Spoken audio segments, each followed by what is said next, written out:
네, 오늘 설교의 제목은 예수님은 지금 어디에 계시는가입니다. 예수님은 지금 어디에 계시는가? 예수님을 믿는다는 것은 예수님의 제자가 된다는 것이고, 예수님의 제자가 된다는 것은 예수님을 따라가는 것입니다. 예수님이 이 땅에 계실 때는 예수님을 믿는다는 것, 예수님을 따라간다는 것 굉장히 분명했습니다.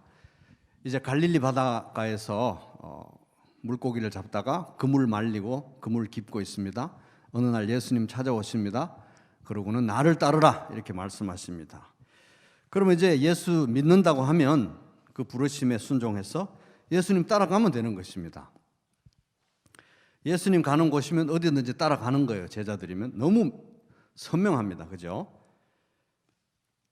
예수님을 믿는다는 것은 예수님을 따라가는 것이고, 예수님을 따라가면 예수님이 내 인생을 책임지십니다. 그런데 오늘날 우리들의 현실은, 문제는 뭐냐 하면 이 예수님이 눈에 안 보인다는 거예요. 예수님 눈에 보이시는 분? 안 보인다는 거예요. 예수님이 말씀하셨죠. 보지 못하고 믿는 것이 오히려 복이다. 복은 복이에요. 우리는 예수님 보지 못하고 믿으니까, 그죠? 예수님 보지 못하고 믿었습니다. 믿음으로만 믿은 거예요. 복은 복인데 애로사항이 있는 겁니다. 뭐냐 하면은 예수님을 믿는다는 것은 예수님을 따라가는 것인데 어디 있는지 알아야 따라갈 거 아니에요. 그죠? 예수님이 지금 어디에 계시느냐는 거예요. 구체적으로 말해서. 그래서 이제 뭐 예수님이 어디 계시느냐 지금 이런 얘기는 사실은 이 점잖은 자리에서는 좀 하기가 힘듭니다. 왜냐하면 예수님 믿는다, 예수님 따라간다, 굉장히 형이상학적으로 얘기하면 예수님이 어디 계시는데요? 이거 좀 유치한 질문인 거예요. 그래서 오늘은 평소에 저를 굉장히 괴롭히고 있고 어디 가서 이렇게 참 말하기도 점잖지 않아서 말 못했던 예수님이 지금 어디 계시느냐, 이 문제를 오늘 말씀 속에서 한번 찾아보고 묵상해 보고자 합니다. 예수님이 지금 어디 계시냐는 거예요. 구체적으로 이 문제가 왜 이렇게 중요한 문제냐 하면은, 다시 사신 구세주 나 항상 섬기네, 온 세상 조롱해도 주 정령 사셨네, 예수 예수 늘 살아계셔서 주 동행하여 주시며 늘 말씀하시네. 왜 예수님이 지금 어디 계시느냐가 이렇게 중요하냐면은 예수님이 지금 살아계신 분이라서 그런 거예요. 이순신 장군을 따른다고 하면은 이순신 장군이 지금 어디 있을까요? 이런 문제는 전혀 중요하지 않습니다. 이순신 장군은 돌아가셨고 또 지금 현존하는 인물이 아니기 때문에 이순신 장군을 따른다, 이거는 뭐냐 하면 그의 사상과 그의 행적과 이런 걸 따른다는 얘기인 것입니다. 그러니까 이순신 장군에 관한 역사 기록을 읽고 뭐 난중일기를 읽고 한산섬 달 밝은 밤에 뭐 이런 시조도 읽고 그러면서 그분의 사상과 가르침과 삶을 내 마음대로 내 식으로 본받으면 되는 거예요. 왜? 이순신 장군은 살아계신 분이 아니기 때문에 어디 계시느냐 이런 질문을 할 필요도 없고 궁금하지도 않습니다. 그런데 이 예수님은 살아계신 분인 거예요 지금. 그래서 예수가 어디 계시느냐, 이 문제는 사실 말은 안 해서 그렇지 굉장히 우리를 아주 집요하게 괴롭히는 문제라는 것입니다. 예수님이 살아계신 분이기 때문에. 그래서 이제 우리는 예수님이 어디 계시느냐, 이걸 이제 한번 말씀 속에서 찾아보고자 합니다. 첫째는 어디 계시느냐 따라 볼게요. 현재 말하는 거예요. 현재 예수님이 어디 계시냐. 첫째 따라 보겠습니다. 하나님 보좌 우편. 시작. 그래서 오늘 이제 본문의 말씀, 믿음의 주요 이 말은 이제 창시자, 저자라는 뜻입니다. 믿음의 창시자요, 또 온전하게 하시는 믿음의 시작이시고 완성자이신 예수님, 그분을 바라보자. 그는 그 앞에 있는 기쁨을 위하여 십자가를 참으사, 이제 십자가 죽음을 얘기하시는 거죠. 부끄러움을 개의치 아니하시더니 부활 성천하셔서 지금 어디 계십니까? 하나님 보좌 우편에 앉아 계신다. 그래서 예수님이 지금 현재 어디 계시느냐? 하나님 보좌 우편에 앉아 계신다는 거예요. 우편, 오른편, 그죠? 하나님이 다스리시는 하나님의 통치 왕좌의 오른편에 앉아 계신다. 근데 이제 먼저 우리가 생각해 볼 거는 뭐냐 하면은, 자, 잘 생각해 보세요. 이거 이제 손 들지 마시고 그냥 둘 중에 하나 1번이냐 2번이냐 생각해 보는 거예요. 손 들지 마시고 그냥 얘기하세요. 자, 지금 현재 하나님 보좌 우편에 앉아 계시는 예수님의 모습을 우리가 직접 본다고 하면 어떤 모습일까요? 1번, 인간의 모습으로 태어나서 성육신에서 십자가의 죽음을 당하신 이 땅에서의 성육신 사역이 끝났기 때문에 이제 육신을 훌훌 다 벗어버리고 영적인 존재로 하나님 보좌 우편에 앉아 계신다. 1번, 손 들지 마세요. 1번. 2번, 아니면 우리와 같은 사람의 모습으로 하나님 보좌 우편에 앉아 계신다. 2번입니다. 2번. 2번이에요. 여러분 너무 신기하지 않아요? 천국에 지금 하나님 보좌의 우편에 예수님이 앉아 계신데 우리 같은 모습으로 앉아 계신다는 게 너무 신기하지 않습니까? 성육신에서 고생했는데 천상에 올라가 가지고는 그냥 이렇게 애매하게 영적인 모습으로 계시면 얼마나 좋겠어요. 근데 십자가에 달리셨던 그 몸 그대로 부활하신 거예요. 물론 이제는 썩지 않고 죽지 않고 영원한 육신을, 부활하신 육신을 입은 거예요. 그렇지만 인간으로 부활하신 것입니다. 그래서 영원히 가는 거예요. 여러분, 하나님 보좌 우편에 지금 예수님이 앉아 계시는 건 부활하신 육신을 입고 앉아 계신다. 여러분 꼭 기억하시기 바랍니다. 헷갈리시면 안 돼요. 그래서 다시 오실 때도 올라가신 그 모습 그대로 오는 거예요. 부활하신 모습 그대로. 신인인 겁니다. 신이면서 인간인 거예요. 너무 쇼킹하죠? 굉장히 충격적인 겁니다. 하나님 보좌 우편에 예수님이 인간의 모습으로 앉아 계시는 거예요. 근데 인간만이 아니고 신인이라는 거예요. 하나님이면서 신이다. 100% 하나님인데 100% 인간인 거예요. 신인. 따라 볼게요. 신인. 그래서 자, 위쪽으로 우리가 향한다고 볼 때 이 신인이시기 때문에 위를 향해서는 예수 그리스도는 교회의 대표, 교회의 머리로서 우리 성도들의 기도를 하나님께 올려드리고 우리 성도들의 예배를 하나님께 올려드리는 거예요. 그리고 함께 예배하십니다. 인성에 관한 내용이라는 거예요. 위를 향해서는. 그죠? 근데 아래를 향해서는 어떻게 되냐 하면은 이분은 영원히 우리 성도들의 예배를 받으시는 분이시라는 거예요. 참 미안하지 않아요? 그죠? 하나님이신데 인간이에요. 인간인데 하나님이에요. 너무 신기하죠? 굉장히 충격적인 겁니다. 자세히 생각해 보셔야 돼요. 하나님 보좌 우편에 있는데 부활하신 인간의 모습으로 앉아 계신다. 묵상하고 또 묵상해 보시기 바랍니다. 이중적 신분이라는 거예요. 신인으로서. 그러면 이제 문제는 그 하나님의 보좌는 어디 있느냐는 거예요. 자, 답이 어느 거겠습니까? 1번 달 근처에 있다. 2번 태양 근처에 있다. 3번 오리온 성자 근처에 있다. 부활하신 예수님은 육신을 입고 부활하신 육신 인간의 모습으로 거기 앉아 계시지만 하나님 자신은 영적인 분이에요. 어디나 계시는 분이에요. 무소부재 어디나 계시는 거예요. 그죠? 그래서 하나님 보좌는 특정할 수 없는 자리에 우리 인간의 차원을 넘어가는 거예요. 요새 양자 역학이 차원, 인간이 이해의 차원을 넘어간다, 양자 역학을 이해했다면 거짓말이다 이러는데 그거보다 훨씬 더 고차원의 세계를 이야기하는 거니까 하나님 보좌 우편이라는 것은 하나님에게 속한 인간이 이해할 수 없는 우리의 차원과는 다른 하나님의 신비와 비밀에 속한 그 내용을 최대한 우리가 알아듣기 쉽게 인간의 언어로 하나님 보좌 우편이라고 한 것입니다. 그러니까 마치 그게 달 근처나 태양 근처나 오리온 근처 이렇게 생각하면 안 된다는 거예요. 어디 있는지 몰라요. 가까이 있을 수도 있고 멀리 있을 수도 있고 신비에 속한 것이라는 겁니다. 그럼 예수님 어디 계시냐 이거예요. 하나님 보좌 우편에 있습니다. 하나님 보좌 우편 어디 있습니까? 몰라요. 하나님의 신비에 속한 거기 때문에 물리적인 장소는 알 수 없으나 하나님 보좌 우편에 있다는 건 확실하다 이겁니다. 자, 두 번째 예수님은 어디에 계시느냐? 현재 예수님은 어디에 계시냐는 거예요. 현재 예수님은 어디에 계시느냐? 왜 중요하다고요? 살아 계시기 때문에. 이순신 장군은 지금 현재 어디 계신지가 중요하지 않아요. 돌아가셨기 때문에. 그런데 예수님은 살아 계시기 때문에 어디 계시냐가 굉장히 중요한 것입니다. 자, 둘째 어디 계시냐 따라 볼게요. 예수님이 내 안에, 내가 예수님 안에. 시작.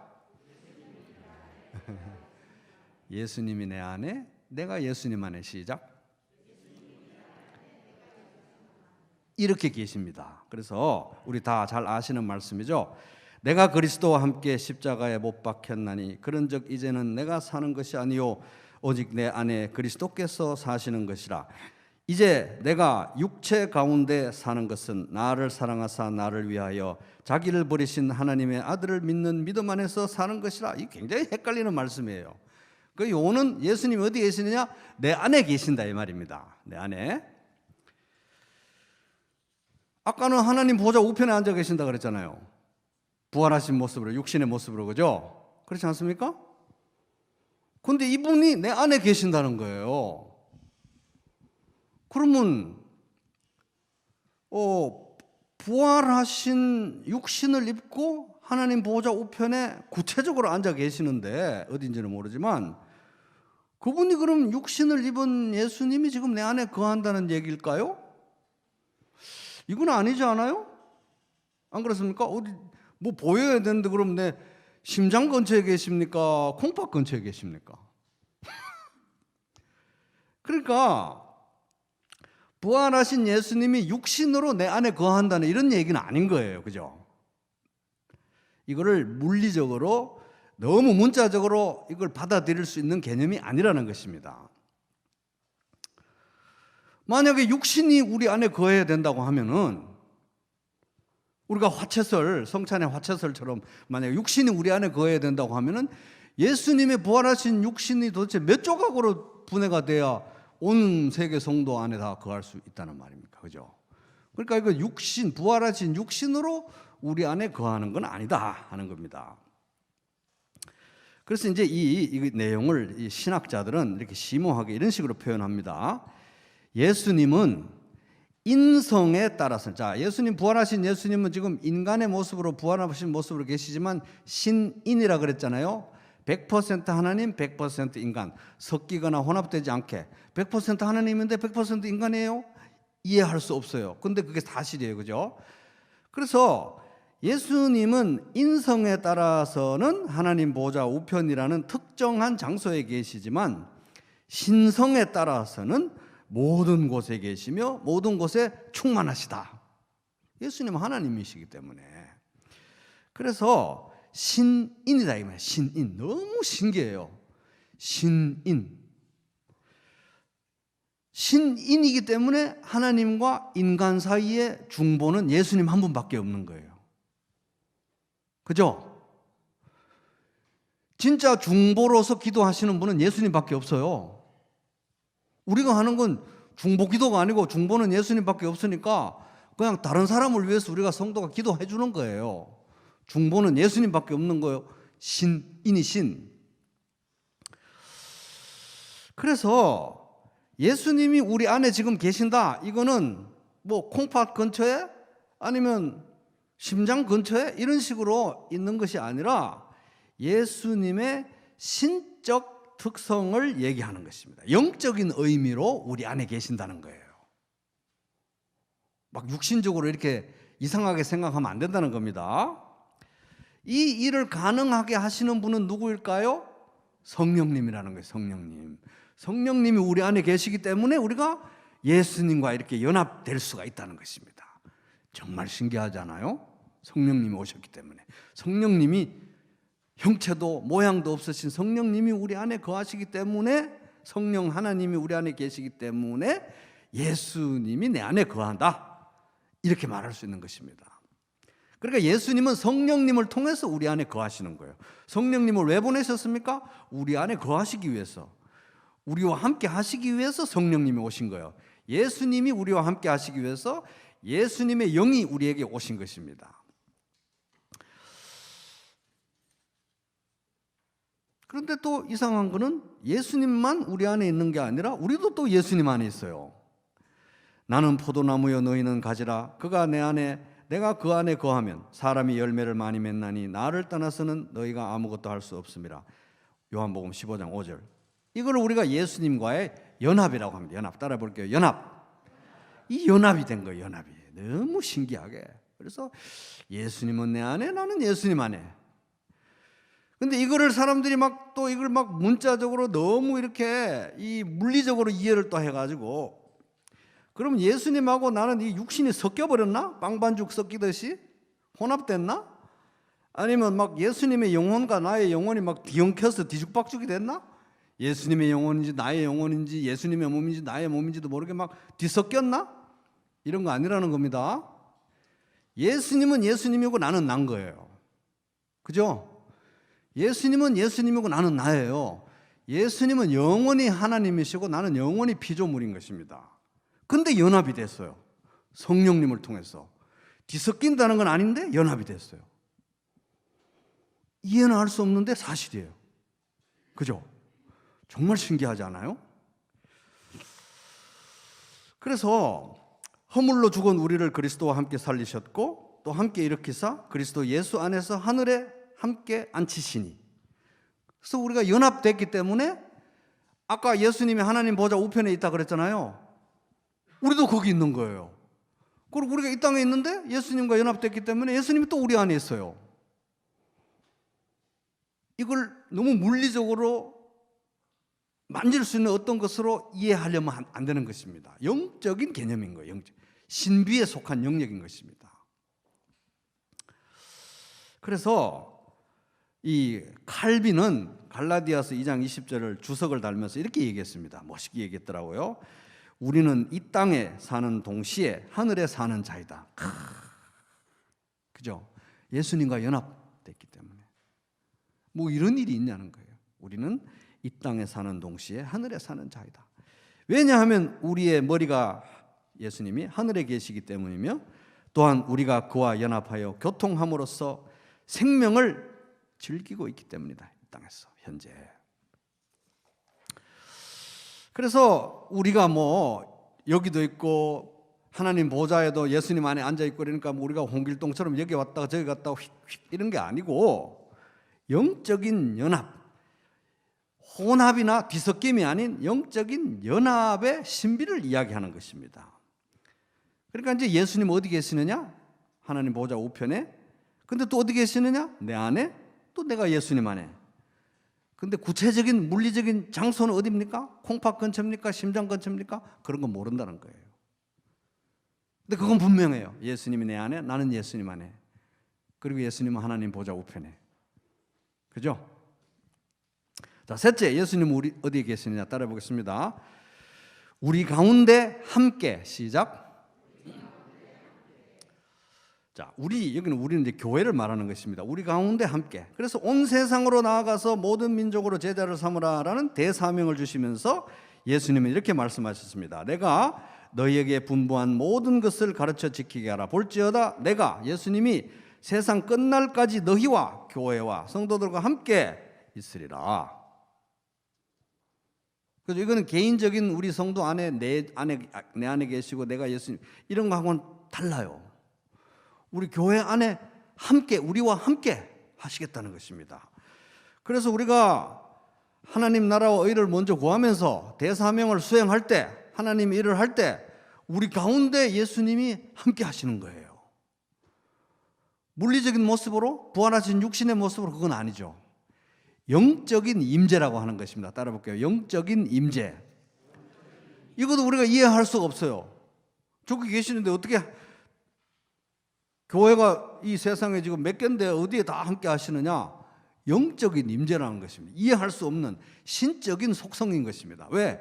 예수님은 신인이기 때문에, 지금 살아계시는 신인이기 때문에, 그죠? 그래서 예수님을 한번 생각해 보세요. 너무너무 신기해요. 신인데 인간이고, 인간인데 신이고, 예배를 드리면서 예배를 받으시고. 안 그래요? 우리 중에 예배를 드리면서 예배를 받는 사람이 있어요? 나는 예배를 드리면서 난 예배를 받아. 이 사람은 사이비 교준 겁니다. 예수님만 예배를 드리면서 예배를 받는 거예요. 중보기 때문에, 신인이기 때문에, 동시에 두 가지가 가능한 분이기 때문에, 그래야 우리가 하나님 앞에 나아갈 수 있기 때문에 그런 것입니다. 그래서 우리나라에, 우리 부평교회, 다른 교회에, 대한민국에, 선교지에 어디든지 교회가 있는 곳이면 그곳에 예수님이 임재하시는 거예요. 왜? 예수님이 교회의 머리이기 때문에 그렇습니다. 그럼 오늘 이 자리에 예수님이 함께 계실까요? 안 계실까요? 계신다는 거예요. 어떻게? 아주 특별하고 신비한 방식으로, 우리가 이해하지 못하는 방식으로. 근데 우리는 애매하지만 예수님과 직접 3년 걸어 다녔던, 동고동락하고 같이 먹고 마셨던 그 제자들이 생각할 때는 성찬 예배 드릴 때 예수님이 함께 계신다, 이 말은 그냥 신비의 영역이라기보다는 정말 형언할 수 없는,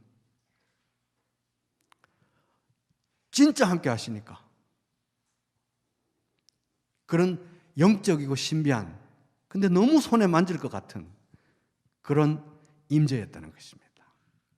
근데 이제 우리가 성령 충만한 예배를 드리게 되면 그 제자들을 못지않게 하나님의, 예수님의 임재를 느낄 수 있다는 거예요.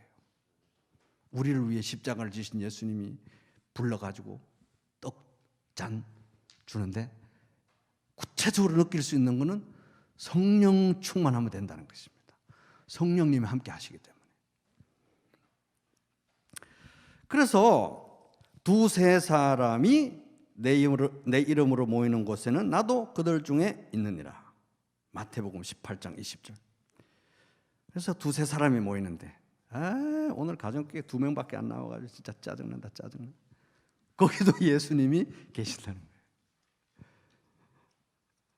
기도하러 모였을 때 예수님이 함께 계시고, 우리 교회로 모였을 때 예수님이 함께 하신다는 거예요. 특별히 성찬 예배는 진짜로 함께 하십니다. 진짜로. 너희가 주의 잔과 귀신의 잔을 겸하여 마시지 못하고 주의 식탁과 귀신의 식탁을 겸하여 참여하지 못하느니라. 고린도전서 10장 21절. 주님의 식탁인 거예요, 이게. 예수님의 식탁이라는 것입니다. 그래서 마지막 6월절 날 예수님이 제자들을 불러 먹이면서 이를 행하여 나를 기념하라. 나의 몸이다. 너희를 위하는. 그런 것처럼 예수님이 여기 임재하셔서 우리들에게 떡과 잔을 나눠주시고 믿는 자에게 은혜를 나눠주신다는 거예요. 먹는 행위 자체가 은혜를 받는 게 아니라 믿음으로 그 내용에 화답할 때 예수님이 우리에게 생생하게 은혜를 주신다는 것입니다.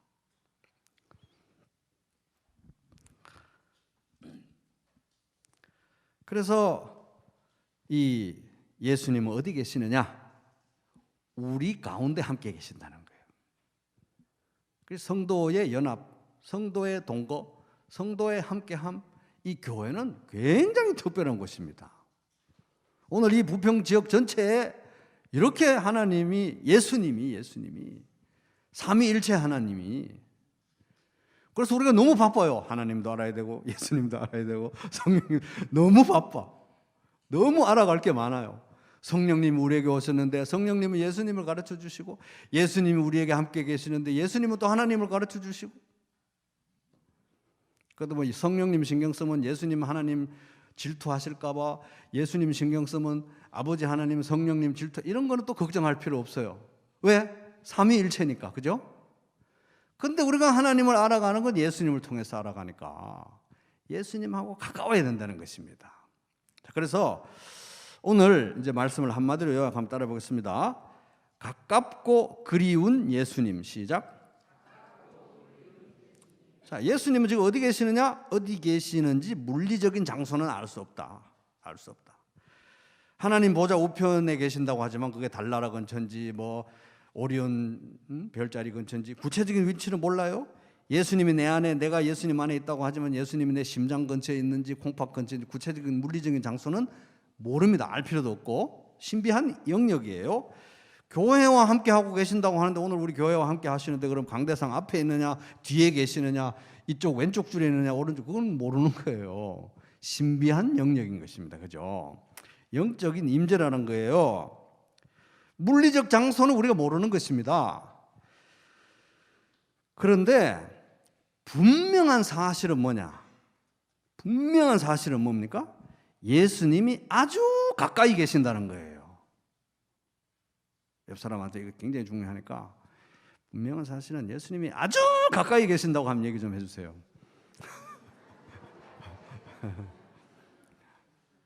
살아계신 예수님이 아주 가까이 계신다는 거예요.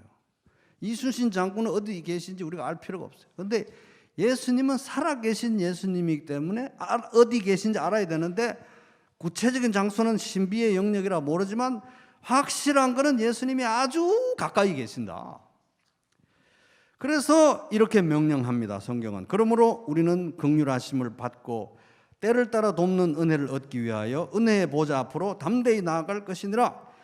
예수님이 하나님 보좌 우편에 계신다고 하면서 그 보좌는 은혜의 보좌라고 그러면서 시도 때도 없이 나가라는 거예요. 왜? 가까이 계시는가 그런 것입니다. 달 근처에 뭐 오리온 근처 이게 아니에요. 차원이 다르기 때문에 어디 있는지 모르지만 아주 가까이 있을 수도 있는 거예요. 아주 가까이 있다는 건 틀림없다. 그러니까 시도 때도 없이 보좌로 나가서 다윗의 자손 예수여 나를 불쌍히 여기소서 라고 바디메오처럼 시도 때도 없이 기도할 수 있는 것입니다. 이렇게 우리 가까이 계심에도 불구하고 안타까운 것은 예수님의 얼굴을 직접 보고 손으로 만지고 이러는 것은 기다려야 돼요. 기다려야 되는 것입니다. 언제까지? 예수님 다시 오실 때까지. 그래서 예수님은 너무 가까이 계시는데 너무 그리운 분이라는 것입니다. 가까이 계시는데 가까이 하면 할수록 알면 알수록 더 사랑하게 되고 더 사랑하게 되면 될수록 더 그리워할 수밖에 없는 분이 예수님이라는 거예요. 예수님. 살아계신 예수님. 가깝고 그리운 예수님. 너무나 가까운데 너무나 그리운 그런 분이 예수님이다. 그럼 우리가 할 일은 뭐냐는 겁니다. 예수님을 따라가는 것입니다. 예수님이 내 안에, 내가 예수님 안에 이 신비하고 놀라운 연합, 뭐라고 형언할 수 없는, 이것만 그냥 하나라고 밖에 말할 수 없는 이런 신비한 연합을 우리는 그러면 신비하고 있으면 안 되는 거잖아요. 그 신비한 연합을 구체적으로 어떻게 적용하느냐? 따라감으로써 구현하는 것입니다. 따라가는 거예요. 이 놀라운 연합을, 신비한 연합을 구체적으로 실현하는 우리 성도의 삶의 방식은 예수님을 따라가는 것이다 하는 것입니다. 눈에 보이지 않는 예수님을 어떻게 따라가느냐? 내 말이 너희 안에 거하면 예수님 말씀을 순종하는 것입니다. 말씀은 두 가지가 있죠. 보이지 않는 말씀, 성경 말씀, 하나님 말씀.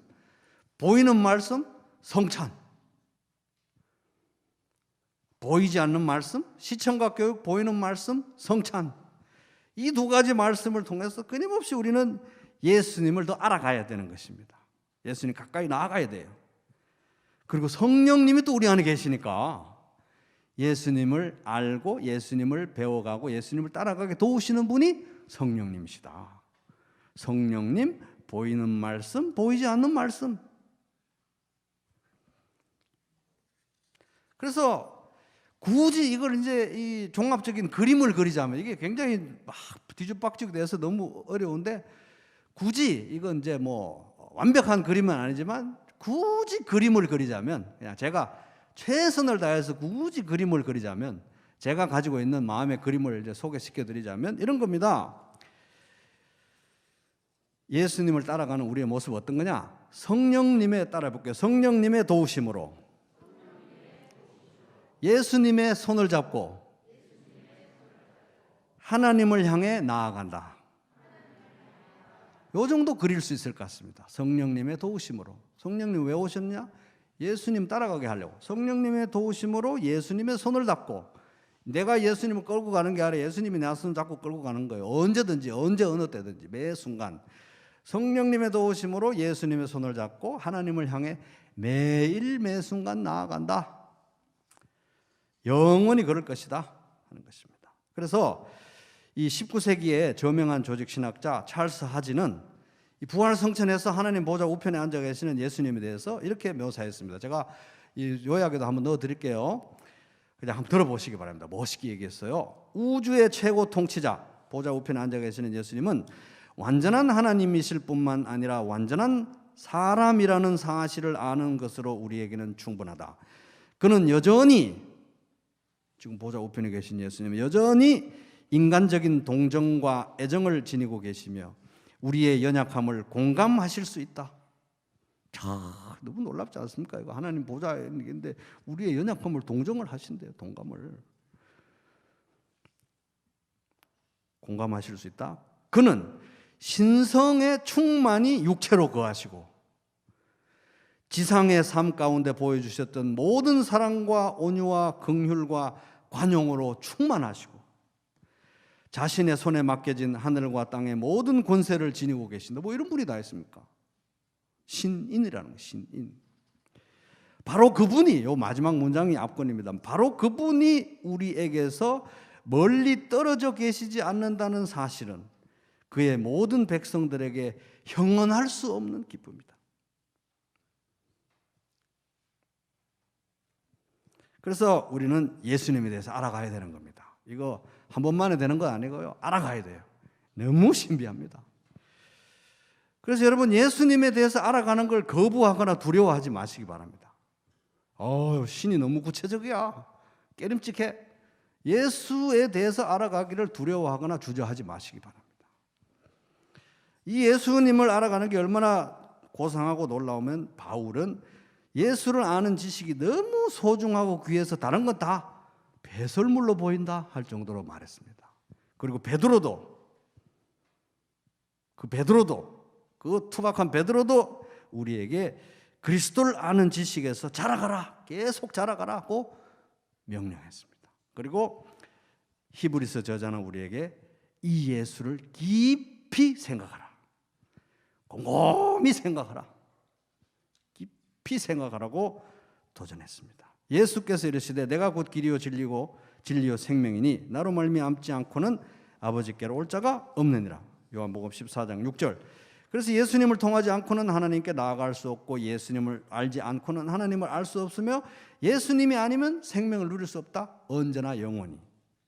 예수님을 아는 지식에 우리의 생존이 달려있다. 죽고 사는 문제다. 그래서 예수도 알기 원하네. 크고도 넓은 은혜와 대속해 주신 사랑을 간절히 알기 원하네. 내 평생의 소원 대속해 주신 사랑을 간절히 알기 원하네. 이 소원 여러분 소원 되시기 바랍니다. 내 구주 예수를 더욱 사랑 엎드려 비는 말 들으소서. 내 진정 소원이 내 구주 예수를 더욱 사랑. 여러분 그렇게 소원하시기 바랍니다. 살아계신 예수님이 아주 가까이 계신다는 사실을 기억하고 예수님을 더 알아가며 예수님과 더 가까이서 동행하고 예수님을 따라감으로써 그 동행이 주는 복됨과 즐거움을 경험하는 그런 하루하루 되시기를 주님의 이름으로 축복합니다.